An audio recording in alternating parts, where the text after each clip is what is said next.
সকলকে সবাইকে জানাই ঝুলন পূর্ণিমার অনেক অনেক শুভেচ্ছা।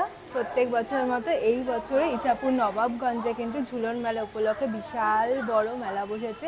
তো পুরোটা ঘুরে দেখাবো এই মেলা কতদিন থাকে, কী কী রয়েছে সমস্তটা। তো সবটা জানতে কিন্তু ভিডিওটা শেষ পর্যন্ত দেখবে। তো চলুন শুরু করা যাক। ইছাপুরের এই ঝুলন মেলার সবচেয়ে আকর্ষণ হলো মণ্ডলবাড়ির গোপীনাথ জিউ ঠাকুরবাড়ি, যেখানে ঝুলন যাত্রা সাজানো হয়। আজ থেকে প্রায় 116 বছর আগের থেকে এই মণ্ডল বাড়িতে হয়ে আসছে ঝুলন যাত্রা। বর্তমানে যে শরিকরা তারাই পুজো কন্টিনিউ করছেন। আপনারা এখন দেখতে পাচ্ছেন কত সুন্দর করে কিন্তু পুরো ঝুলন সাজানো রয়েছে। এখানে শ্রীকৃষ্ণের বিভিন্ন লীলা কিন্তু এইভাবে তুলে ধরা রয়েছে। ভীষণ সুন্দর লাগছিল দেখতে এবং তার সাথে গোপীনাথ জিউয়ের দর্শন করতে পেরেও কিন্তু ভীষণ ভালো লাগছিল। আপনারাও আমাদের সাথে এই ঝুলন যাত্রার যে বিভিন্ন ঝুলন সাজানো হয়েছে সেগুলো দেখতে থাকুন।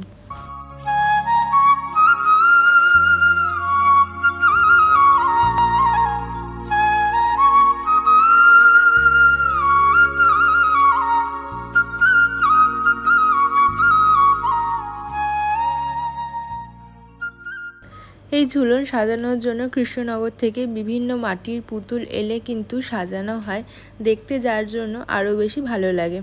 1257 বঙ্গাব্দে প্রতিষ্ঠা হয় গোপীনাথ জিউয়ের। মনে করা হয় ইছাপুর নবাবগঞ্জের এই যে মেলা সেটি শুরু হয়েছিল পাল বংশের রাজাদের হাত ধরে। আনুমানিক প্রায় 200 বছর ধরে কিন্তু হয়ে আসছে এই মেলা। বর্তমানেও কিন্তু এর জাঁকজমক রয়েছে অনেকই। আমরা যেদিন গেছিলাম প্রচুর লোকজন কিন্তু সন্ধেবেলায় ভিড় করেছিল। তো এখানে দর্শন করে আমরা এগিয়ে যাব মেলার উদ্দেশ্যে। মন্দিরের ভেতরের সাথে সাথে দেখলাম মন্দিরের বাইরেও সাজানো রয়েছে বিভিন্ন ঘটনার এরকম করে মূর্তি। এইসব দেখার পরে আমরা এগিয়ে যাব মেলার উদ্দেশ্যে।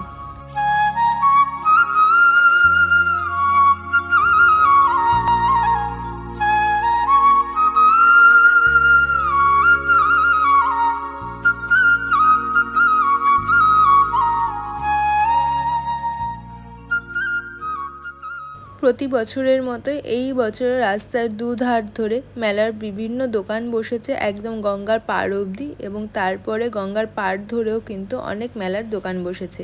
সেখানে আপনারা বাড়ির নিত্য প্রয়োজনীয় জিনিস, তাছাড়া কিন্তু মেলার সবচেয়ে আকর্ষণ এই জিলিপি গজার দোকান, তাছাড়া বিভিন্ন স্টিলের জিনিসপত্রের দোকান, অনেক কিছু রয়েছে।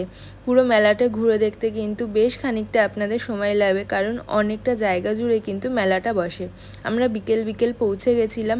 প্রত্যেকটা জিনিসের দাম তো বলাই রয়েছে, কি আর দেখাবো। মেলায় এসে তো আচার খেতে সবাই হয়তো ভালোবাসে। এইভাবেই মেলার বিভিন্ন দোকানগুলো ঘুরে দেখতে লাগলাম। আপনারাও যখন মেলাতে আসবেন তখন কিন্তু প্রত্যেকটা দোকান ঘুরে দেখবেন। আশা করব আপনাদের ভালো লাগবে।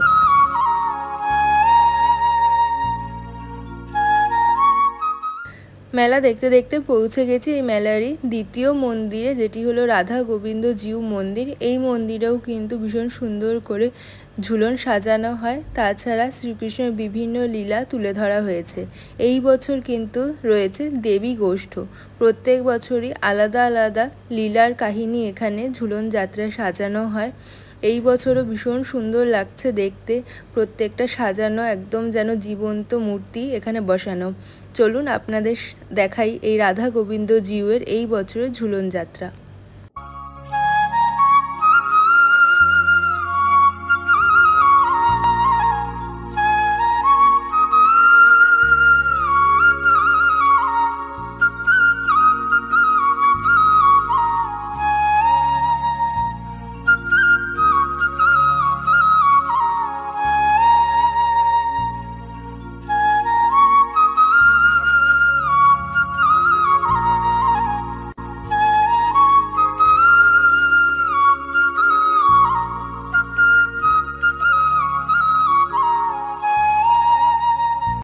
প্রতি বছর এই ঝুলন মেলা শুরু হয় ঝুলন পূর্ণিমার দিন এবং জন্মাষ্টমী পর্যন্ত ঝুলন মেলাটা থাকে। আগে যখন মেলা আরও বড় ছিল তখন প্রায় 1 মাস ধরে কিন্তু এই ঝুলন মেলা হতো, তবে এখন জন্মাষ্টমী পর্যন্ত কিন্তু আপনারা মেলা উপভোগ করতে পারবেন।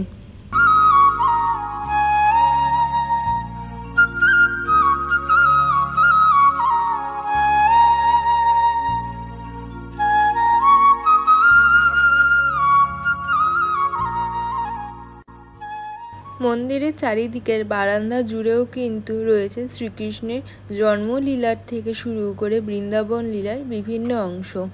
প্রত্যেকটা জিনিসই ঘুরে দেখলাম এবং এখানে এত সুন্দর হাওয়া দিচ্ছিল বিকেলবেলা, বেশ ভালো লাগছিল কিন্তু পুরো জায়গাটা ঘুরে দেখতে। আপনারা যখন আসবেন তখন কিন্তু রাধা গোবিন্দজিউ এবং গোপীনাথজিউ দুজনেরই দর্শন অবশ্যই করবেন। তো চলুন, এখানে দ্বিতীয় মন্দির দেখে আমরা আবার মেলার বাকি অংশটুকু ঘুরে দেখব।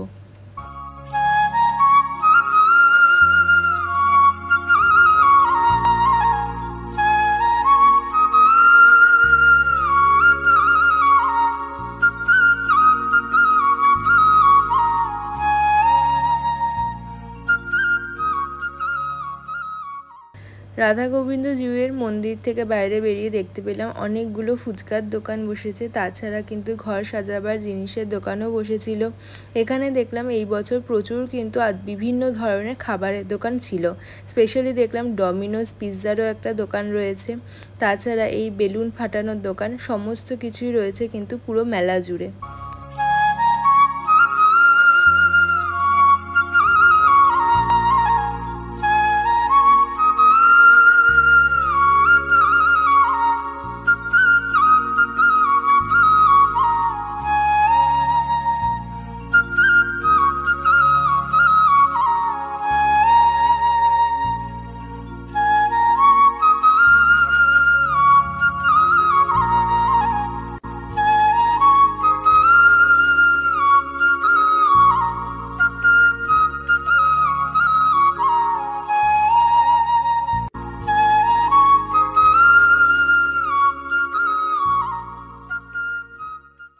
যেরকমটা আগে বললাম, এই মেলার সবচেয়ে আকর্ষণ হলো মণ্ডল বাড়ির গোপীনাথজিউ। তো সেই মণ্ডল বাড়িও কিন্তু আপনারা দেখে নিতে পারেন। একদম গঙ্গার পাড়েই অবস্থিত মণ্ডল ভবন শ্রী গদাধর মণ্ডলের বাড়ি, এটিও কিন্তু প্রচুর পপুলার। তো যখন মেলাতে আসবেন তখন কিন্তু এই মণ্ডল বাড়ি দেখতেও একদম ভুলবেন না।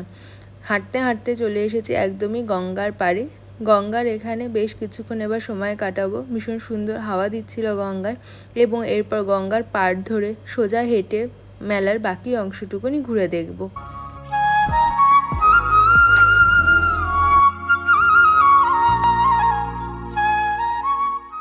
মেলায় এসে খাওয়া দাওয়া না করলে কি আর হয়, সেই জন্য একটা মোমোর দোকান দেখে দাঁড়িয়ে পড়লাম, কিনে নিলাম মোমো। খেতে কিন্তু বেশ ভালোই ছিল। এছাড়া কিন্তু আপনার এখানে ঘুগনি, ফুচকা, রোল, চাউমিন, অনেক কিছু খাবারের দোকান রয়েছে। সব কিছুই কিন্তু আপনারা ট্রাই করে দেখতে পারেন। মেলাতে তো দেখতেই পাচ্ছেন বেশ ভালোই কিন্তু লোকজন হয়েছিল। এই স্থানীয় সমস্ত লোকেরাই কিন্তু এই ঝুলন মেলায় অবশ্যই আসে। আপনারা কি করে আসবেন সেটা কিন্তু ভিডিও লাস্টে বলবো, তাই কন্টিনিউ দেখতে থাকুন।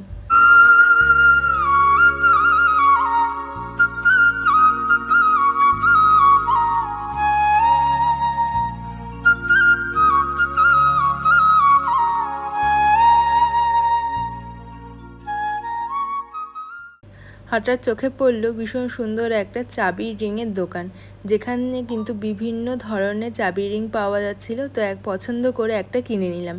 মেলাতে সেই টুকটাক জিনিসপত্র না কিনলে তো মনে হয় অসম্পূর্ণ রয়ে গেল মেলাটা ঘোরা।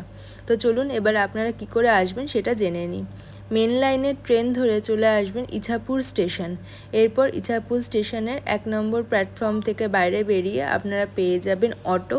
এই অটো করে আপনারা চলে আসবেন নবাবগঞ্জে। নবাবগঞ্জে আপনাদের কিন্তু গঙ্গার পাড়েই নামিয়ে দেবে, কারণ মেলার জন্য ভেতরে অটো যাবে না। তো সেখান থেকেই আপনারা পুরো মেলাটা ঘুরে দেখতে পারবেন। আশা করছি আজকের এই ঝুলন মেলার ভিডিওটা আপনাদের ভালো লাগলে লাইক, শেয়ার, কমেন্ট করতে একদম ভুলবেন না। সাবস্ক্রাইব করে দেবেন। ভালো থাকবেন, ধন্যবাদ।